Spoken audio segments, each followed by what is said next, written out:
Faites attention aux 3 personnes dans cette vidéo de surveillance. Elles ne le savaient pas encore, mais c'était leurs derniers instants de liberté. Le 3 août 2019, la famille Westbrook, les sœurs Jennifer et Amanda, et le fils de 9 ans d'Amanda, Tyler, entra dans le parc d'attractions Cedar Point à Sandusky, dans l'Ohio. Situé sur une péninsule étroite entourée par les eaux profondes et froides du lac Erie, le parc était une île de joie artificielle, bondée de dizaines de milliers de visiteurs. Leur journée incarnait la normalité américaine. Au fil de l'après-midi, les Westbrook disparurent. On ne les vit pas sortir par la porte principale. Leur voiture resta intacte sur le parking pendant 4 jours. La première alerte ne vint pas de la sécurité du parc, mais de l'ex-mari de Jennifer le lendemain matin. 47 appels frénétiques tombèrent directement sur la messagerie vocale. Les enquêteurs se retrouvèrent face à un scénario impossible. Une famille de 3 personnes s'était volatilisée à l'intérieur d'un lieu autonome et ultra surveillé. Pendant 11 jours, aucune observation, aucune transaction, aucun appel de rançon. Comme si le parc les avait tout simplement engloutis, ne laissant aux policiers qu'un seul indice déroutant. Le carnet de croquis d'un enfant, abîmé par l'eau, abandonné près du rivage. Le voyage à Cedar Point était l'idée de Jennifer Westbrook, une professeure d'anglais au lycée de 34 ans. C'était une femme qui naviguait dans la vie avec une planification minutieuse, une qualité poussée à ses limites lors d'un divorce récent et amer. La journée au parc était une évasion méticuleusement programmée, un unique jour de répit ordonné par le tribunal avec sa sœur et son neveu avant de rendre sa propre fille à son ex-mari.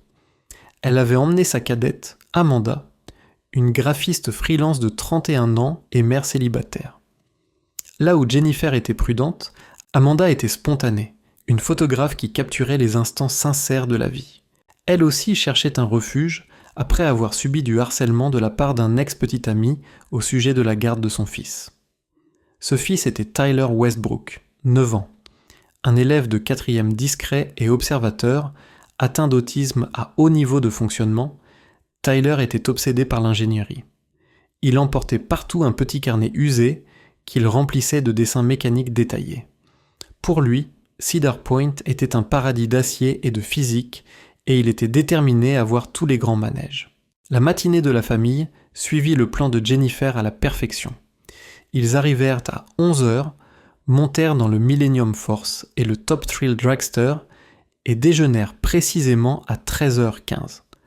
À 14h00, Jennifer envoya un texto à son ex-mari. « Emma adorerait ici. Tyler s'éclate. » Quelques minutes plus tard, Amanda posta une photo depuis l'Iron Dragon sur son Instagram, un selfie souriant des 3. La légende était simple, meilleure journée de tous les temps. Le post, horodaté 14h52, récolta rapidement des likes de ses amis. C'était un instantané numérique parfait d'une famille heureuse. Ce fut aussi le dernier message public qu'Amanda Westbrook enverrait jamais. En moins d'une heure, le premier membre de sa famille aurait disparu. La dernière fois que les caméras de surveillance capturèrent la famille Westbrook au complet fut à 15h34. L'image granuleuse montre 3 silhouettes passant devant le carrousel du Midway, 2 adultes et un enfant, découpés contre le soleil de l'après-midi. Une photo banale, l'une des milliers prises ce jour-là. Mais seulement 24 minutes plus tard, à 15h58, une autre caméra située près de l'extrémité nord, moins fréquentée du parc, enregistra un changement. Ces images ne montrent plus que 2 silhouettes, Amanda et son fils Tyler, marchant d'un pas décidé vers le Breakwater Café, un restaurant isolé sur la rive du lac Erie. Jennifer, la planificatrice inébranlable de la famille, n'apparaît nulle part. Cette disparité devint le point central de l'enquête préliminaire. Lorsque la police de Sandusky finit par intensifier l'affaire, elle fit intervenir des unités canines. Les chiens relevèrent une forte odeur combinée des 3 Westbrook près du carrousel. La piste menait droit vers le nord, suivant exactement le chemin vers le Breakwater Café. Les enquêteurs regardèrent sur les écrans, les chiens suivre la trace jusqu'à l'entrée principale du café, confirmant que la famille y était entrée ensemble. Mais à l'intérieur, la piste se fractura. Selon les maîtres chiens, les animaux suivirent l'odeur à travers la salle de restauration principale et tout droit vers une porte de service à l'arrière, une sortie qui donnait sur une route d'accès tranquille longeant le lac. L'odeur des 3 membres de la famille était forte en sortant par cette porte, mais sur le bitume, à seulement quelques mètres de la rive rocailleuse, la piste s'arrêta. Elle ne partait ni à gauche ni à droite le long de la route de service. Elle ne continuait pas vers l'eau, elle s'interrompait simplement, comme si les 3 personnes avaient été soulevées dans les airs. Le Breakwater Café n'était pas seulement l'endroit où on les avait vus pour la dernière fois, c'était leur point de disparition. D'ici le 5 août, ce qui avait commencé comme un signalement de disparition était devenu un événement médiatique national, forçant le FBI à rejoindre l'enquête. Alors que Cedar Point tentait de maintenir une atmosphère de normalité, des sections du parc furent bouclées tandis que les agents réexaminaient le dernier trajet connu de la famille. La découverte précoce la plus significative, cependant, ne se trouvait pas dans le parc, mais dans l'immense asphalte du parking G14. La berline des Westbrook était exactement là où ils l'avaient laissée. Elle était verrouillée. Et à l'intérieur, aucun signe de lutte. Mais le contenu de la voiture fournit la première preuve concrète que la famille n'était pas partie de son plein gré. Le grand sac à fleurs de Jennifer était sur le siège passager, contenant son portefeuille et son smartphone. À l'arrière, les enquêteurs trouvèrent le sac à dos de Tyler avec son téléphone basique encore dedans. Une planificatrice méticuleuse comme Jennifer n'aurait jamais abandonné son sac.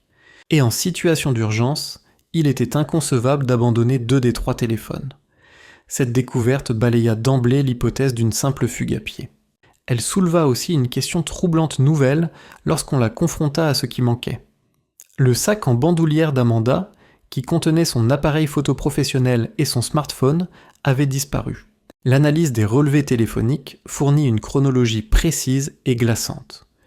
Le téléphone d'Amanda émit son dernier signal vers une antenne relais, proche, à 16h22, le jour de leur disparition, quelques minutes seulement après que la piste olfactive des chiens s'était interrompue. Ensuite, il fut soit éteint, soit détruit. La recherche avait atteint une impasse sur la terre ferme. Toutes les preuves pointant vers l'eau, l'enquête bascula radicalement. Les gardes-côtes américains furent appelés, déployant des vedettes et des hélicoptères pour entamer une recherche en quadrillage de la vaste et impitoyable surface du lac Erie. La question n'était plus de savoir où la famille était allée, mais ce que le lac leur avait pris. Pendant que les gardes-côtes fouillaient le lac, une équipe au sol ratissait chaque centimètre de la péninsule. Pendant des jours, ils ne trouvèrent rien. Puis, le 6 août, un agent d'entretien découvrit le premier élément tangible dans l'herbe humide près du hangar de maintenance, condamné numéro 12. À courte distance de l'endroit où la piste olfactive s'était évaporée, se trouvait le carnet de Tyler. Il était abîmé par l'eau, mais la dernière entrée était lisible. C'était un croquis détaillé d'un cabin cruiser blanc et bleu de 32 pieds. Tyler, avec sa précision méthodique, avait noté des mesures spécifiques, un nom partiel et l'heure. 16h10, 3 août. Le dessin plaçait la famille près d'un bateau précis, quelques instants avant que le téléphone d'Amanda ne s'éteigne. Mais aucun vaisseau correspondant dans la marina du parc, l'indice ne menait nulle part. Le lendemain, un civil promenant sur une plage privée, à près d'1 kilomètre au nord du parc, trouva l'écharpe distinctive d'Amanda, emmêlée dans les rochers à la ligne de flottaison. Cette découverte suggérait qu'un objet de la famille avait été en eau libre et avait dérivé, étayant la thèse d'un accident tragique. Mais cela fut contredit par le 3e indice, découvert le 8 août près des quais du village de camping-car, sur le côté opposé de la péninsule. Là, près d'un emplacement public pour bateaux, gisaient les lunettes de vue de prescription de Jennifer. Leur étui était fendu. Les enquêteurs disposaient désormais d'une traînée de miettes de pain, mais le chemin était absurde. Les preuves dessinaient un événement chaotique et éparpillé. Le carnet les plaçait près d'un bateau à l'extrémité nord. Les lunettes plaçaient Jennifer au quai est. et l'écharpe suggérait un trajet en eau libre. Les indices prouvaient que quelque chose s'était produit, mais ils se contredisaient, n'offrant ni chronologie ni localisation cohérente. Au lieu d'éclaircir le mystère, les découvertes ne firent que l'approfondir, laissant les autorités face à un puzzle qui pointait partout et nulle part à la fois. Au 9e jour de l'enquête, l'affaire s'était enlisée. La traînée d'objets éparpillés n'avait mené nulle part. Les recherches dans le lac n'avaient rien donné, et l'espoir de survie de la famille Westbrook commençait à s'éteindre. C'est alors qu'un détective chevronné du FBI, appelé pour examiner le dossier, décida d'ignorer le placement chaotique de l'écharpe et des lunettes de soleil. Il se concentre plutôt sur le seul élément de preuve créé avec une intention méthodique, le dessin de Tyler. Pour le détective, le croquis du garçon n'était pas un gribouillis aléatoire. C'était une déposition de témoins capturés sur papier. Il ordonna une analyse médico-légale du dessin. Les détails étaient extraordinaires pour un enfant de 9 ans. Un cabin cruiser de 32 pieds, blanc avec une bordure bleue. Des experts en graphologie examinèrent le nom partiel, concluant qu'il s'agissait probablement de Mariner ou quelque chose de similaire. Avec ces paramètres précis, les enquêteurs lancèrent une recherche ciblée dans la base de données des immatriculations de bateaux de l'Ohio.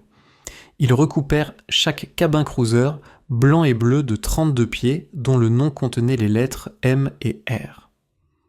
La requête renvoya 14 résultats. L'un d'eux était une correspondance parfaite, un bellinaire de 32 pieds nommé Mariner's Rest, immatriculé au nom de Ronald Hoffman, de Huron, Ohio. Une vérification rapide de son historique professionnel révéla le premier lien critique. Hoffman était un superviseur de maintenance à la retraite de Cedar Point qui avait travaillé au parc pendant 30 ans. Mais ce fut le dossier sur son fils qui renversa complètement l'affaire. Kevin Hoffman, 33 ans, avait un casier judiciaire. En 2015, il avait été condamné pour harcèlement aggravé après avoir terrorisé une femme qu'il avait rencontrée et dont il était devenu obsédé à l'intérieur de Cedar Point. La théorie de la tragédie aléatoire fut instantanément abandonnée. Les enquêteurs savaient désormais qu'ils ne cherchaient pas seulement une famille, ils traquaient un prédateur. L'enquête bascula immédiatement d'une recherche à une chasse à l'homme. Le 12 août, la police fit irruption sur la propriété des Hoffman, mais le Mariner's Rest avait disparu. L'épouse du propriétaire affirma que son mari et son fils étaient partis en voyage de pêche. En quelques heures, une patrouille des gardes-côtes localisa le bateau ancré à 30 miles au large, près de l'île South Bass. Sur son pont, ils découvrirent le corps de Ronald Hoffman, mort d'une crise cardiaque apparente. De son fils Kevin et de la famille Westbrook, aucune trace. La cabine du bateau confirma leur pire crainte. Les enquêteurs y trouvèrent le sac à main de Jennifer, les baskets de Tyler et l'appareil photo d'Amanda, dont la carte mémoire avait été retirée.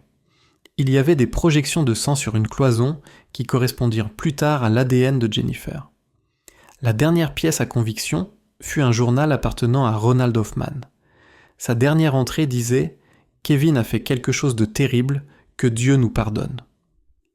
J'ai essayé d'aider, mais tout a mal tourné. » Le FBI lança une alerte internationale pour Kevin Hoffman. Son visage fut diffusé sur toutes les chaînes d'information. La chasse à l'homme était lancée. Aux premières heures du 14 août, un appel anonyme parvint à la police de Sandusky. Vérifier l'ancienne cabane de pêcheurs sur Kelleys Island. Juste avant l'aube, l'équipe de sauvetage des otages du FBI encercla le bâtiment délabré et isolé.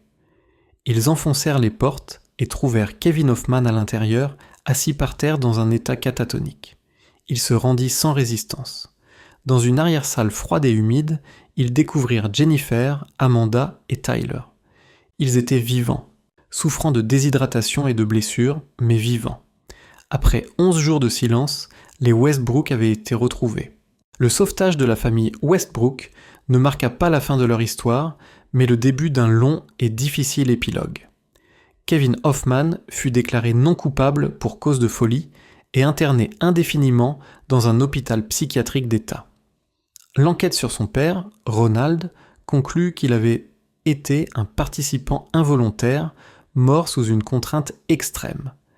Les Westbrook intentèrent un procès civil contre Cedar Point qui aboutit à un règlement de 12 millions de dollars pour les défaillances de sécurité ayant permis à un harceleur condamné et interdit d'accès de pénétrer à plusieurs reprises dans le parc. L'affaire inspira également l'adoption de la loi Tyler dans l'Ohio, qui impose une surveillance plus stricte des harceleurs près des lieux de leurs infractions initiales. L'impact sur la famille fut profond.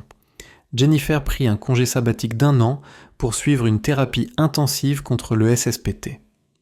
Amanda déménagea dans la ville natale de ses parents, incapable de reprendre la vie d'avant, et devint une porte-parole engagée pour les victimes de harcèlement. Tyler, salué pour sa résilience remarquable, reçut une thérapie spécialisée pour le trauma. Pendant 1 an, il cessa de dessiner, mais finit par reprendre ses carnets, qu'il remplit non plus de manèges, mais de plans pour des aires de jeu et d'autres lieux sécurisés. Cedar Point, confronté à une intense surveillance publique, mit en œuvre la refonte de sécurité la plus importante de ses 150 ans d'histoire, ajoutant des centaines de nouvelles caméras et une technologie de reconnaissance faciale. Le Breakwater Café, point de disparition de la famille, fut démoli. À sa place se dresse désormais un jardin commémoratif tranquille. Jennifer Westbrook conserve le dessin de son fils représentant le Mariner's Rest encadré dans son bureau, non comme un rappel de l'horreur, mais comme preuve qu'une perspective unique d'enfant a contribué à leur sauver la vie. 4 ans après leur calvaire, la famille revint à Cedar Point. Ils montèrent une dernière fois dans l'Iron Dragon et, lorsque l'appareil photo captura leur image, ils pleuraient. Mais cette fois, ils terminèrent le tour.